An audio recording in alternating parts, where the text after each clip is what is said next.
Mga katanungan, sasagutin, mga alalahanin, lilinawin. Ito ang programang katuwang nyo sa usaping batas, serbisyo publiko at politika, maging sa kalusugan, pisikal man o espiritual. Ako po ang inyong kapatid, Cheryl Cosim, sagot kita. At kami po ay napapakinggan nyo sa 105.9 sa Mega Manila, 106.7 sa Davao, 101.9 sa Cebu, 101.5 sa Cagayan de Oro, 99.9 sa Ormoc at 104.7 sa Tacloban. Bukod po sa radyo, kami po ay napapanood nyo rin sa inyong mga telebisyon. Sa lahat po ng Signal subscribers, kami po ay nasa True TV Channel 19. Tutok na po kayo. At maging syempre, Facebook. Mawawala ba kami dyan? Hindi. At maging sa YouTube. I-search nyo lamang po ang True Network PH. Ngayong araw ng Lunes, usapang batas po tayo mga kapatid. Mainit na usapin ngayon ang pagtapyas ng government subsidy sa PhilHealth.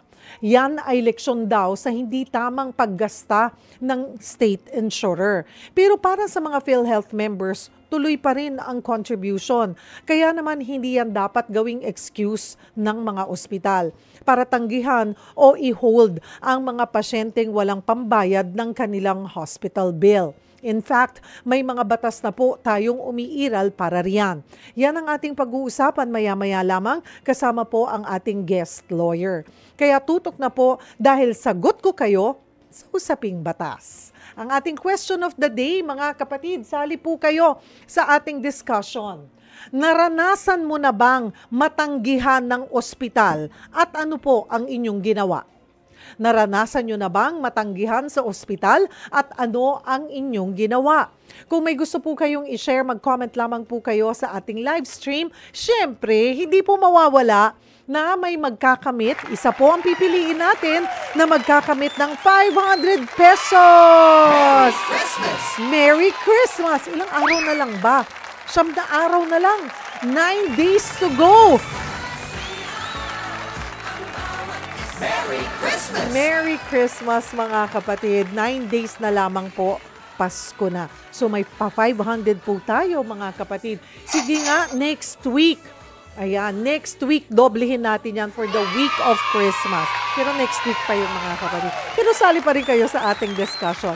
Sagutin po ang ating question of the day at i-share ang ating Facebook o YouTube live stream. Take note, dapat po nakapublic po ang inyong pag-share. At kung may nais po kayong idulog, may mga concern po kayo, baka makapagbigay po kami ng advice sa pamamagitan po ng ating guest lawyer, ay maaari po kayong kumonsulta, maaari po kayong tumawag sa ating tanungan hotlines sa 8689-3289 or 8689-3290. Again, that's 8689-3289 or sa 8689-3290.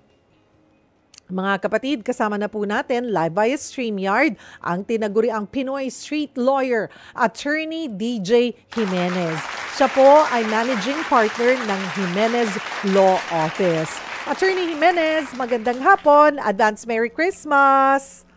Magandang hapon po at maligayang Pasko din at Happy Holidays po sa ating mga kababayan at sa inyo po. Ang sad po nun, attorney, kasi ito nga pinag-usapan natin, na-mention ko kanina, yung sa PhilHealth para tapyasan. Pero dahil nga sa hindi paggasta. Pero yung mga miyembro ng PhilHealth, hindi naman natin kasalanan na hindi nila ginasta ng maayos, ng tama, di ba? Na hindi napunta. So ngayon, ang magsasuffer, the members. Hindi ba dapat more of yung mga gumagawa ng polisiya at nagpapatupad? Kasi ang balik niyan sa ating mga miyembro. Alam niyo po, ang ating PhilHealth po ay isang parang state medical insurance fund yan eh. So talagang hindi dapat talaga ginagasta lahat ng kaperahan ng PhilHealth at dapat ito ay ini-invest din dahil pagka nalugi ang ating healthcare system ay malaking dagok ito sa ating sambayan ng Pilipino. Gayunpaman, since meron po itong kaso, ay hayaan po natin na tignan natin kung anong sasabihin ng Korte Suprema, kung tama ba o mali yung pag-alat din ng pondo doon sa PhilHealth, maliban doon sa issue na hindi binigyan ng tamang budget ng PhilHealth. So ayan po, habang ganyan gumugulong, sabi niyo pa patuloy pa rin ang investigasyon, puntahan natin ito yung mga ordinaryo nating mga kababayan, tayong mga na-ospital, para mas ma-empower tayo, alam din natin yung ating mga karapatan. Kasi marami po sa mga kababayan natin ay hindi na lang sila pupunta ng ospital kasi alam nila kakailanganin nila ng pang down payment or tatanggihan sila. So himayin po natin yung proteksyon na mayroon po ang isang Pilipino. Unang-una, yung anti-hospital deposit at anti-detention law. Covered din ba ang private hospitals? Doon po sa batas, although unahin ko muna, Cheryl, ang isang nakakalungkot na bagay dito. Isa sa mga magaganda sanang batas na tutukan ng ating Kongreso ay yung Magna Carta for Patients. Dahil sa ngayon, hindi gaya ng ibang jurisdiction na merong batas na binibigyan ng atensyon lahat ng karapatan ng isang pasyente. Sa Pilipinas, wala pa tayong ganitong batas. So, mayroong iilan na mga batas, kagaya po ng nabanggit nyo, na nagpoprotekta sa mga patients o sa mga pasyente. Pero wala tayo ng Magna Carta for patients. At sana yung Kongreso nga po, hindi lang pag-iimbestiga sa mga issue ng sampayan ng kanilang tinututukan, sana yung mga ganitong bills or measures maging batas sana. Pero wala eh. Ngayon, itong nabanggit mo pong batas, ito ay sinasakop nito maging pribado o publiko. Private or public hospitals. Yung Opo, anti-hospital deposit at anti-detention law. Pwede po bang paintindi po natin sa ating mga listeners at viewers po, ano ba ang nilalaman nitong anti-hospital deposit at anti-detention law? Yung anti-detention hospital law, ito ay nagbabawal na hindi i-release ang isang pasyente sa isang ospital dahil lang sa hindi siya makapagbayad. Kaya lang yung batas, Cheryl, ay may mga conditions at hindi mo pwedeng sabihin na sa lahat ng uri ng pasyente ay ito'y mag-a-apply. Una sa lahat, ang anti-detention, hospital detention ay mag-a-apply lamang ayon sa batas doon sa mga pasyente na hindi private room ang kanilang classification. As a matter of procedure, sa aking pagkakaalala, kailangan nasa ward ka at least 4 kayo sa ward, at kung ikay hindi na makabayad, ay hindi dahilan para hindi ka i-release ng ospital. Okay. Pag nasa At private naman room ka, batas na bawal ang deposito o mag-require ng deposito, ito naman yung mga emergency cases lang na kinakailangan a matter of life and death. No? Dapat po nating maunawaan na syempre ang ospital ay negosyo rin. yes. At meron din namang karapatan ng isang nag-ooperate ng ospital para mag-come up ng reasonable regulation. So ang batas, limitado lang din kung ano yung pwede niyang sakupin. So may limitasyon. So kapag halimbawa na ospital, hindi ka pwedeng tanggihan kung wala kang pambayad, kung emergency lang. Life. Opo. Sinasabi nating emergency a matter of life and death. So ito ay isang factual question. Kinakailangan hindi lahat ng emergency, kung hindi a matter of life and death lamang, kung sakasakali na hindi ka pwedeng magdeposito ka muna mamamatay na So hindi pwede 'yun. So pwede pa rin ang ospital mag-come up ng mga panuntunan, at sa aking kaunting kaalaman ay talagang nire-require pa nga ang bawat mga ospital na magbibigay ka ng down payment. At kung ikay hindi makapagbibigay ng down payment, ang ginagawa naman ng ibang ospital ay ina-arrange nila na ilipat ka sa public hospital dahil na-anticipate nila kung ikay hindi makapagbayad ng down payment, sa malamang mas hindi mo mababayaran ang cost ng hospitalization. So mas malulugi naman din ang ospital. Mhm. Ito po, tinatanong, paano daw kung halimbawa, napaanak ka habang nakapila? Abay, may pananagutan po ba doon ng ospital? Siyempre, I think malinaw naman yun na kung manganganak na, a matter of, maaaring sabihin na a matter of life and death yan. Dahil kung hindi mo iaanak ng maayos yan, ay buhay nung ina at buhay ng anak na nakasalalay. Lalo na kung yan pa ay cesarean operation. So, maaaring may turing na talagang emergency po yan. Mhm. Okay. So, doon po sa mga sitwasyon natin ngayon, ano ba yung kadalasan na nagiging issue po talaga? More of yung talagang hindi pinapalabas kasi walang kakayanan magbayad, or tinatanggap kasi walang pang-deposit? Yun ba Yung iba, walang pang-deposit. Yung iba naman, syempre, alam mo yan, hindi mo pwedeng depende yan sa sitwasyon dahil syempre, ang ospital naman, lalo na yung mga private hospitals, bilang isang private enterprise, ina-assess nila kung ano yung mas makakabuti rin sa kanilang interes. So kung talagang sa dulo, wala rin namang ibabayad ang pasyente, kahit promissory note o kung anumang collateral ay maaaring tatanggapin na ng ospital. Dahil nga, mas malulugi sila kung patatagalin pa nila. At hindi rin maiaalis na pwede rin magdemanda ang pasyente. Pwede pumunta sa korte, mag-file ng writ of habeas corpus para paalisin siya. So, kaysa lumaki pa yung gulo, maging malaking legal issue, ay sinasize up at minsan ay nakukuha naman sa pakikipag-usap ng maayos. Paano po doon din sa mga limitado yung kakayanan ng ospital? Kahit na sabihin nyo po, okay, may pambayad, pwede rin tumanggi ang ospital. And they could be honest na wala po kaming kakayanan para po tugunan yung sitwasyon po ng inyong pasyente. Pwede yun, di ba, Yun Dok? po ay judgment call na din ng ospital. Kaya nga sa umpisa, sa aking pagkakaalam, no, kapag ka ikay ng ospital, nire-require ka na either magbigay ng down payment o ng credit card, doon pa lang masasize up na nila kung ikay may kapasidad. At kung ikay na may very honest na hindi mo kaya, ang ospital ay maaaring gumawa ng paraan upang mailipat ka sa isang pampublikong ospital.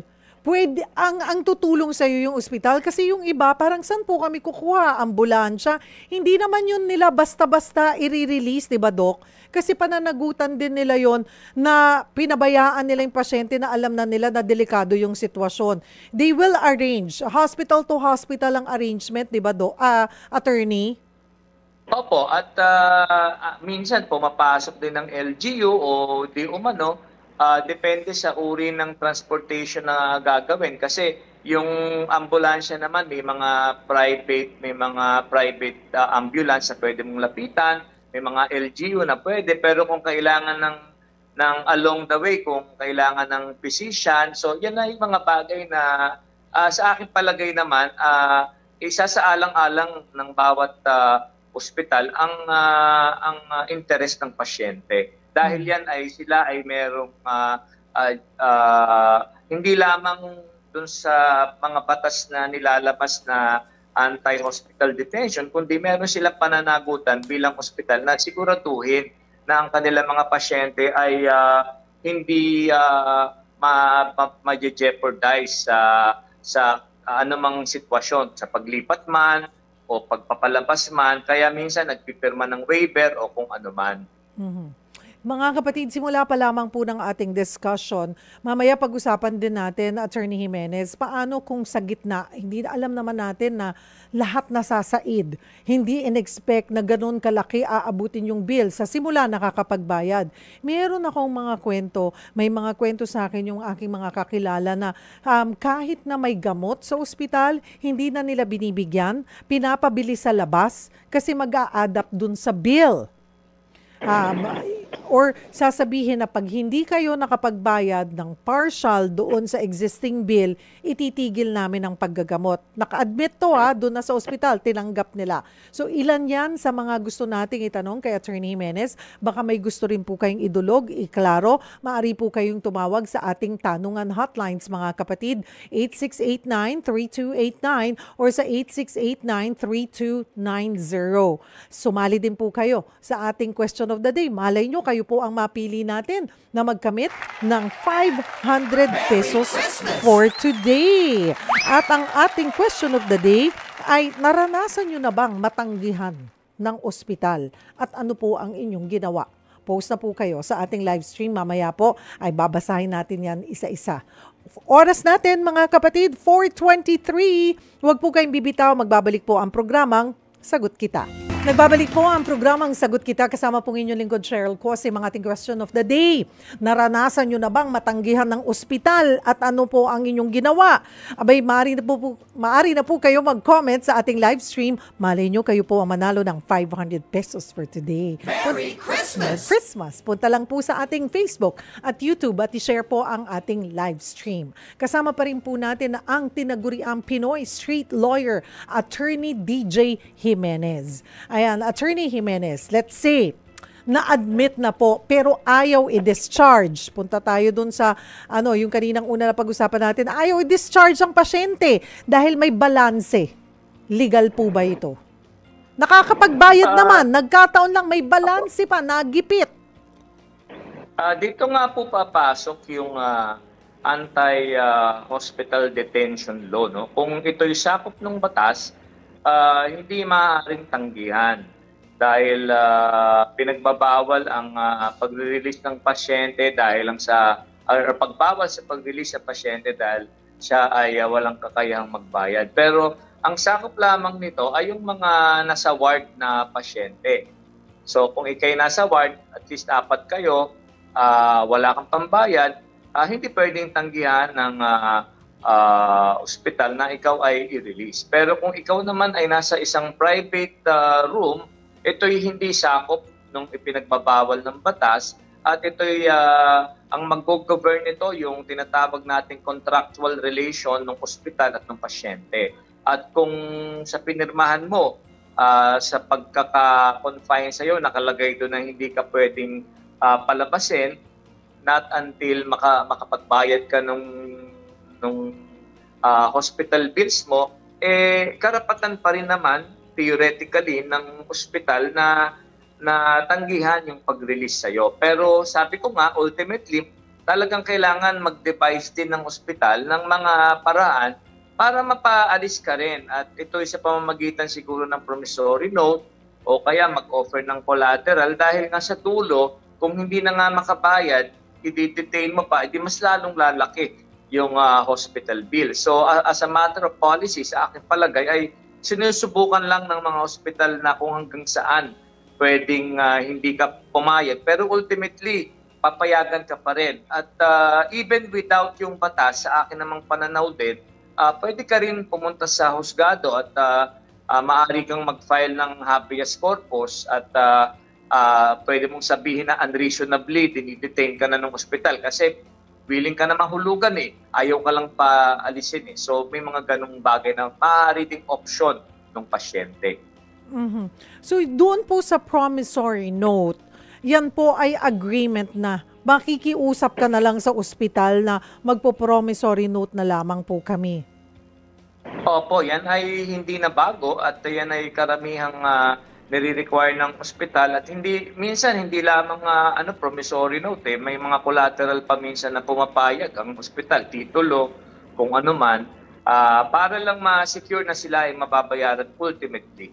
At maliban dyan, meron din naman dyan, papasok din yung PhilHealth, na may mga benepisyo ang PhilHealth na mga hospital subsidies na maaari makabawas at andyan din ang DOH, ang DSWD at yung mga politiko natin na minsan nagbibigay ng mga credits, no? So talagang i-exhaust mo hanggang sa lumiit ang hospital bills mo.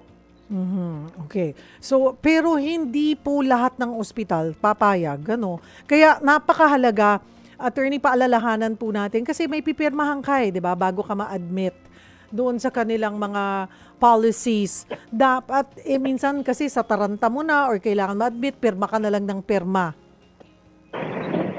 Tama po yun, na dahil nga sabi ko, ang magiging relasyon ng pasyente at ng ospital ay contractual. So mag-govern yung kanilang napag-usapan. Kaya napakahalaga nga, Cheryl, na sana magkaroon tayo ng Magna Carta for patients, no, sa Pilipinas. Para sasakupin din ito yung hindi nasakop ng anti-hospital detention law.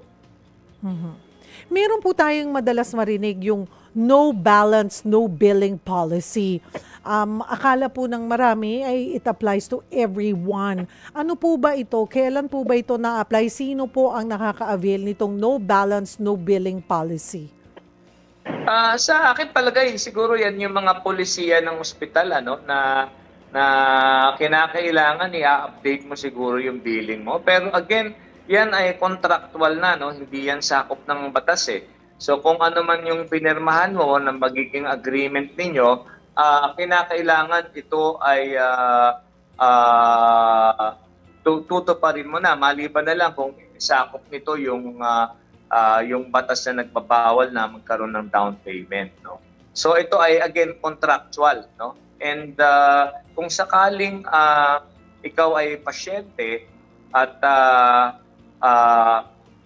habang ikaw ay confined, hinihingan ka ng bayad, yun sa tingin ko, medyo papasok dun yung obligasyon ng ospital na sandali. Hindi pa tapos, naka-confine pa lang siya. Enough na yung may down payment. Pero kung i-require mo siya midstream, na pag hindi ka nagbayad, hindi ka namin ititreat, magkakaroon ng problema dito. Baka ito ay pumasok sa isang violation, whether administrative o sometimes even criminal kasi lalo na kung ito yung magiging negligence sa pag-administer ng medication dahil ayaw nang magbayad, hindi na pwede yun. Pwede kang ma-charge ng malpractice siguro yun sa aking palagay. Doon po sa mga ospital naman na sasabihin, hinihintay lamang po namin yung hinihingi po naming tulong sa DSWD or sa PCSO, may ine-expect po kami. Paano kung merong mga nagsasabi ng ospital na bayaran nyo muna pag nakuha na namin yung amount from PCSO or DSWD at saka namin i-reimburse sa inyo. Tama po ba yun? Paano po yun, Ma'am Cheryl? Kukunin muna ng pagbabayarin ka muna, hindi magbayad muna po kayo.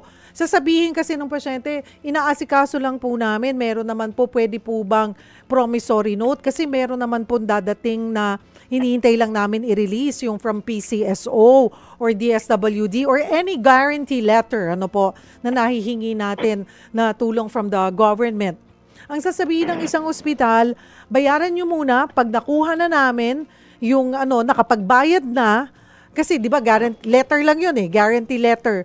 Pag nakuha na namin yung cash at saka namin ibabalik sa inyo. Yung iba nga, binabawasan pa ng 10%. Ito, magandang imbestigahan ito ng DOH sa aking palagay kasi kapag ikay kumuha ng subsidy, ang sinesertify mo ay hindi ka pabayad So, kumbaga parang theoretically, kaya nga sinasubsidize ng gobyerno kasi hindi ka nga makabayad. Ngayon, parang may panloloko doon na lalabas, So, tingin ko, pwede mang isuggest ng hospital, pwede pa rin tanggihan ng pasyente na kaya nga siya humihingi dahil wala nga siyang pambayad So, pwede pa rin i-insist ng pasyente na hintayin na lang po natin yung hinihingi kong subsidy at hindi siya pwedeng pilitin.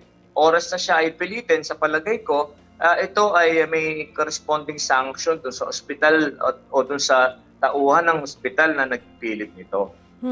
at pwede nilang i-report sa DOH, yung ospital na yon? Maaari, oo. Kaya nga, gaya ng sinabi ko kanina, merong batas na nagpoprotekta laban sa mga hindi naaayon na mga practices o yung mga unsound hospital practices, pero may obligasyon din ng bawat ospital. Kaya yan binibigyan ng lisensya. Hindi karapatan ang mag-operate ng isang ospital. Ito ay pribilehiyo at bilang pribilehiyo, kinakailangan ng mga ospital na sumunod sa mga panuntunan ng DOH. At pag sila ay lalabag sa mga ganitong uri ng panuntunan, maaari silang masanction administratively. In some cases, kung sobrang grabe ang violation, maaari pang makakansela ang kanilang permit bilang ospital. Pwede po ba yun na, yun nga po, yung i-report? Kasi natatakot yung iba, pwedeng i-report sa PCSO or kung sino yung tinatanggihan, kung tinatanggihan yung guarantee letter. Lalo na kung accredited. Kasi di ba bago ka naman ma-hospital or habang nasa hospital ka, tatanungin mo yan, tumatanggap po ba kayo ng ganito, guarantee letter from ganitong ahensya or ano. Tapos ay hindi po nila kinilala. Kasi sasabihin, ang rason po ng hospital ang tagal na ang tagal nang hindi nagbabayad sa amin itong ahensyang ito. So hindi muna kami tumatanggap. Pwede po bang gawin yun din ng ospital bilang protection din nila kung nga naman ang laki-laki na nung amount na in-expect nila hindi pa nila nakukuha?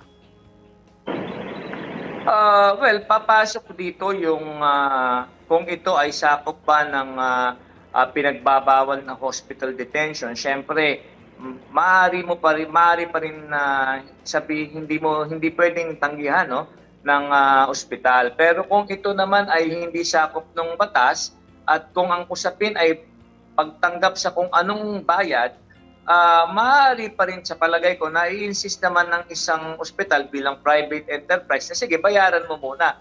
Kung paano mo man ito babayaran ay hindi naman actually yung problema ng ospital. So kung sabihin ng ospital na sa ngayon wala ang PCSO, hindi ka namin makikredit. Pero sa palagay ko, kung andyan malinaw yung letter ng PCSO o ng DOH na nagsasubsidize, yan ay hindi pwede namang tanggihan ng ospital.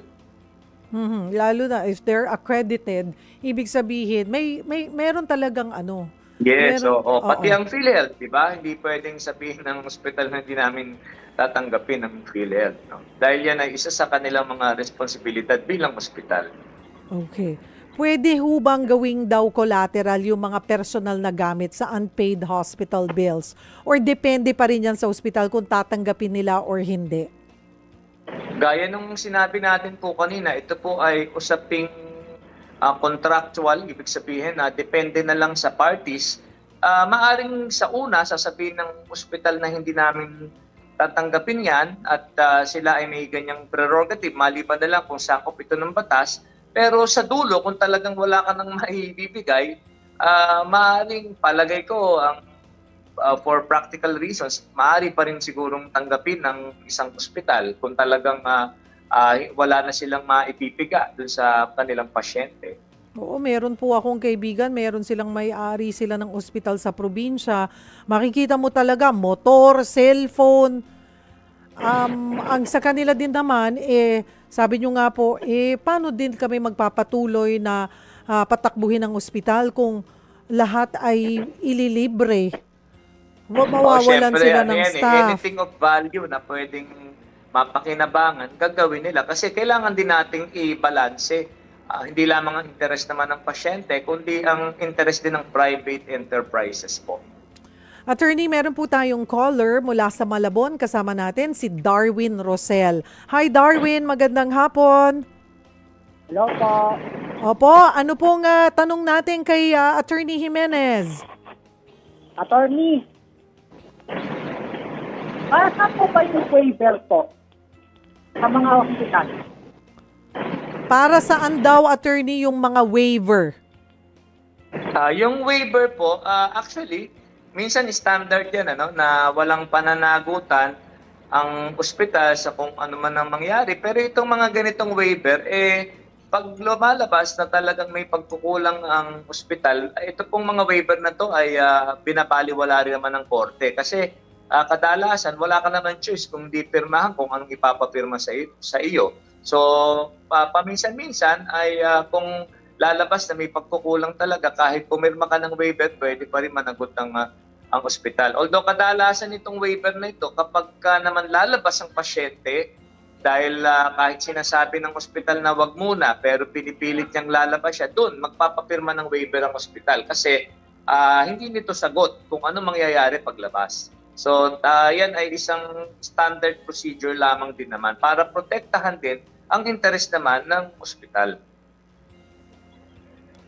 Darwin? Also, about pa talaga yun kung sakaling, paano kung tumanggi? If ever tumanggi po, isang pasyente po sa waiver. Pwede daw po bang tanggihang pirmahan yung waiver? Well, technically, hindi ka naman din pwedeng pilitin, ano? So, siguro, para na lang, kung kaya lang, kung yun lang yung wala kang choice, kailangan kang papirmahan, pero hindi ka komportable, lagyan mo na lang ng with reservation siguro, no? Para lang maproseso na kung ano yung dapat iproseso. Pero in theory, kung halimbawa ay ayaw mong pirmahan, hindi rin naman, kung hindi rin pumayag ang ospital na i-release dahil ayaw mong pirmahan, pupunta ka pa sa korte. So minsan hindi rin practical eh.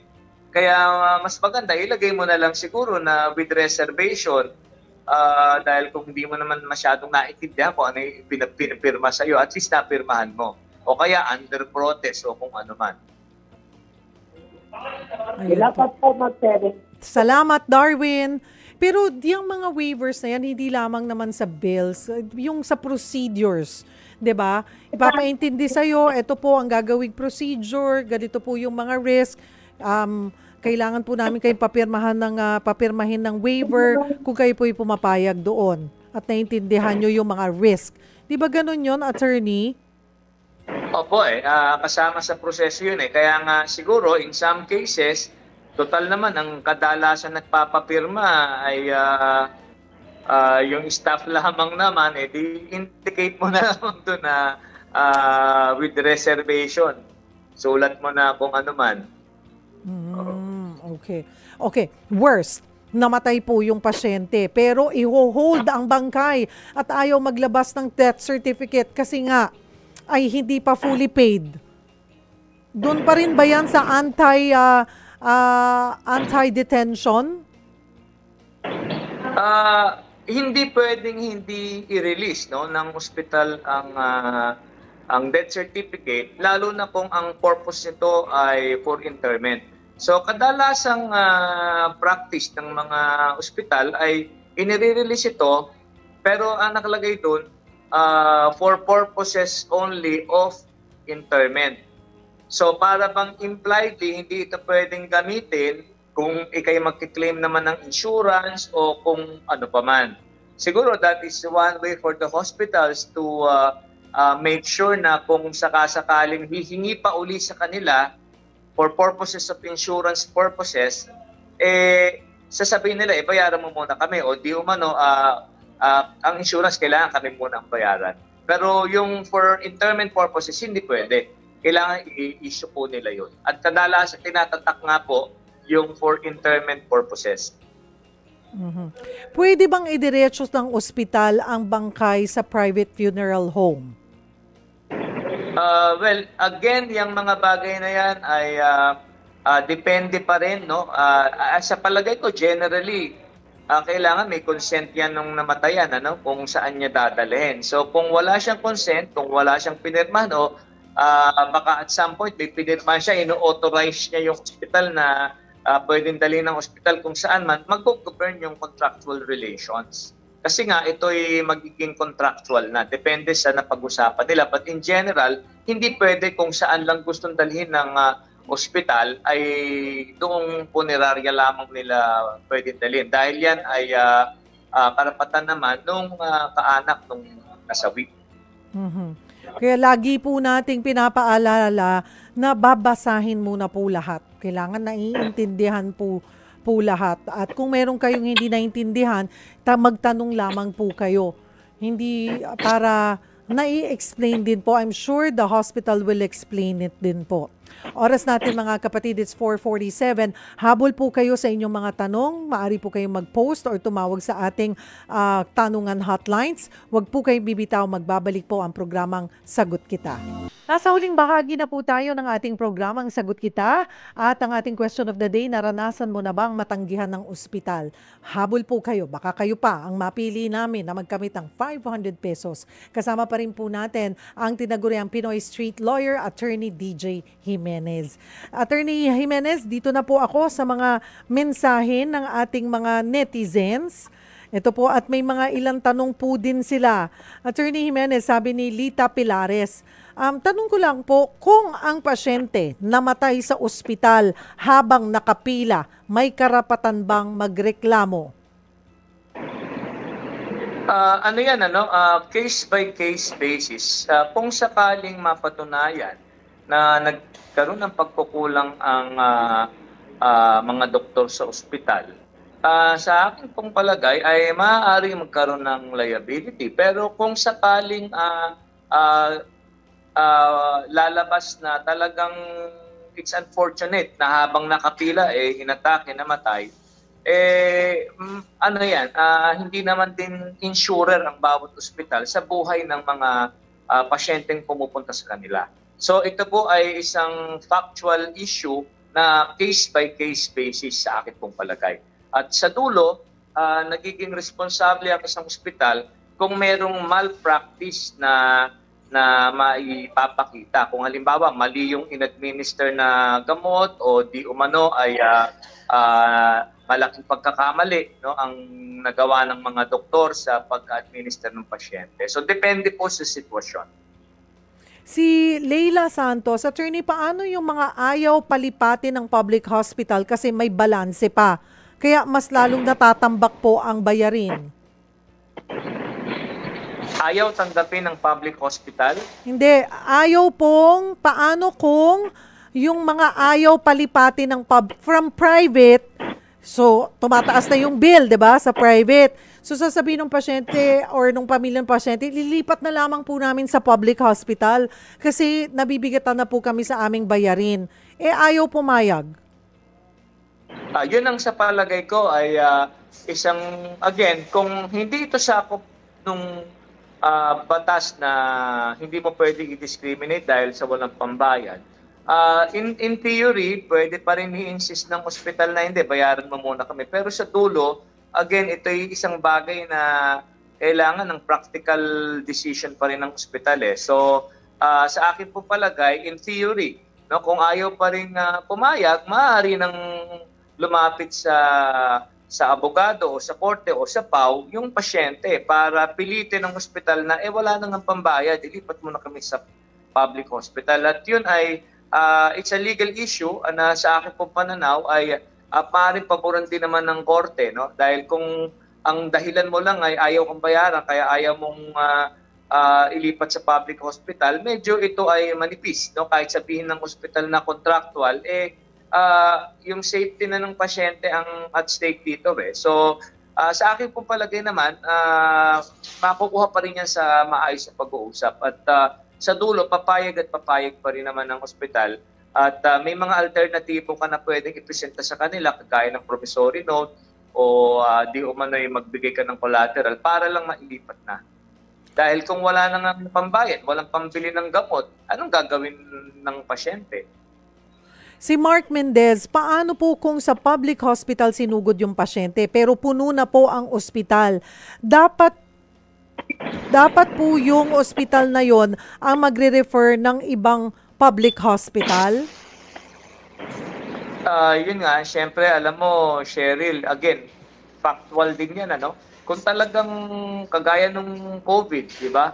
Talagang puno So talagang maghahanap ka talaga ng ibang ospital na talagang tatanggap dahil nga hindi din pwedeng tanggap lamang ng tanggap ang public hospital kung wala na itong kakayahang i-address yung medical condition. So talagang kinakailangan lalawakan lamang natin ang ating pananaw at talaga naman din dapat ang mga public hospitals na to ay malinaw na talagang wala. Kasi baka naman palakasan system lang, hindi din naman tama po yun. Okay. Si Jenna Marie, yung PhilHealth staff po, sinabi na need muna namin abunuhan yung bill namin, so reimbursement na lang. Ganun po ba ang proseso sa ilalim ng batas? No! Hindi dapat, di po ba? Kung sagot ng PhilHealth yan, hindi mo kailangan abunuhan. Sagot Oo. nga ng PhilHealth Diba? Kaya pwede mong i-insist at pwede mong isumbong Sa sa PhilHealth. DOH. Ang suggestion ko po, sakaling may mga ganitong uri ng pang-aabuso, tayo naman ay, tayo po tayo ay high-tech na So kahit sinong mamamayan, pwede mo naman maka-afford ng cellphone na may recorder o kung i-document lang niya, picturean niya o kung ano man yung nangyayari para pag siya ay nagreklamo, sabihin niya, ito nga po yung diskusyon namin o kung ano man, ito po ang litrato, ito po yung pilit na gawin sa amin. So ma-document po ninyo. Si Jerry Angustia, naranasan ko na rin po na hindi tanggapin sa ospital dahil walang pang-deposito. Kaya sa government hospital na lang po ako nagpagamot. Kaya nga po prayer ko na sana talagang maipatupad ang batas na bawal na ang deposito muna at sana libre na ang PhilHealth. Si Griselda Infante, ako po maraming beses na, lalo na po kasi wala akong PhilHealth. Hindi pwedeng wala kang PhilHealth. Dapat lahat ng miyembro, lahat ng Pilipino, yun ang sinasabi nila, di ba, attorney? Bawat Pilipino ay dapat miyembro na ng PhilHealth. 100%. Dahil po ito po ay ito po ay isang constitutional right to an effective healthcare system. Kaya nga po dapat pinalalakas ang PhilHealth at hindi ginigiba, Dapat binabudgetan at dapat tinataasan ng coverage para maiiwasan na yung sinasabi na wala kang pambayad dahil kung ang illness mo ay covered naman ng PhilHealth, hindi mo pwedeng sabihin wala kang ipambabayad dahil ito nga po ay covered ng ating PhilHealth bilang isang social welfare benefit. Ito si Bea Vasquez, nung buntis ako, natanggihan ako sa amin sa Rizal. 5 ospital tinanggihan ako. Dahil daw hindi ako nakapagpa-check up. Nakapag-check up naman ako sa dati kong check up sa hospital. Kaso sarado ang clinic nung OBGYN. Si Decada Decal Works, wala daw po sila incubator. Nanghingi po deposit ng 50,000, wala pong deposit kaya nilipat kami. Thank God at walang nangyari po sa akin. Si Mart Cui, di po ako natanggihan ng ospital pero hindi sulit ang kanilang serbisyo at mabagal kung kaya't lumipat na lang ako ng ospital. Ayan. Si John sa awa ng Diyos, hindi ko pa naranasan ang matanggihan. Ang ating winner ng 500 pesos, sabi niya, naranasan naming tanggihan ng ospital. Delikado na ang lagay ng kapatid ko, ayaw kami papasukin at kailangan daw munang magdeposito. Nang makapagbigay na ng 50,000 na partial, sakalang nila tinanggap ang kapatid ko. Umabot kami ng 10 days sa ospital at palaki ng palaki ang bill at araw-araw ay halos nagbibigay kami kasi private yung ospital. After 10 days, namatay na ang pasyente at umabot sa 1.3 million ang bills. Nakapagbigay lang kami ng almost 400,000 at kaya lang na ilabas ang patay dahil humingi kami ng tulong sa NBI. Kawawa ang Pilipino kapag walang pera. Mamamatay na lang talaga ng walang laban. Congratulations, Eddie Rehuse Letada. Ikaw po magkakamit ng 500 pesos today. Ayan, mga kapatid. Well, ang bilis ng oras, Attorney Jimenez. Naka-1 oras na po pala tayo. Ako'y galing pa sa hearing sa Angeles, Pampanga. Kaya ako po ay sumulong muna dito sa isang lugar sa NLEX. Pero marami pong at siguro, salamat. paalalahanan natin ang mga kababayan natin. Siyempre, para hindi natin dadanasin yung mga ganitong bagay. Siguro, if we can really stay as healthy as we can, let's try to do that. Kasi mas mabuti talaga po yung healthy kaysa wealthy. Mas maayos po yun. Marami pong salamat and again, advance Merry Christmas, Attorney Jimenez. Merry Christmas. Thank you po. Ayan, thank you. Magandang hapon. At mga kapatid, dyan po nagtatapos ang isang oras na tanungan at sagutan. Ito ang programang katuwang nyo sa usaping batas, serbisyo publiko at politika. Maging sa kalusugan, pisikal man o espiritual. Ako po ang inyong kapatid, Cheryl Cosim. Sagot kita.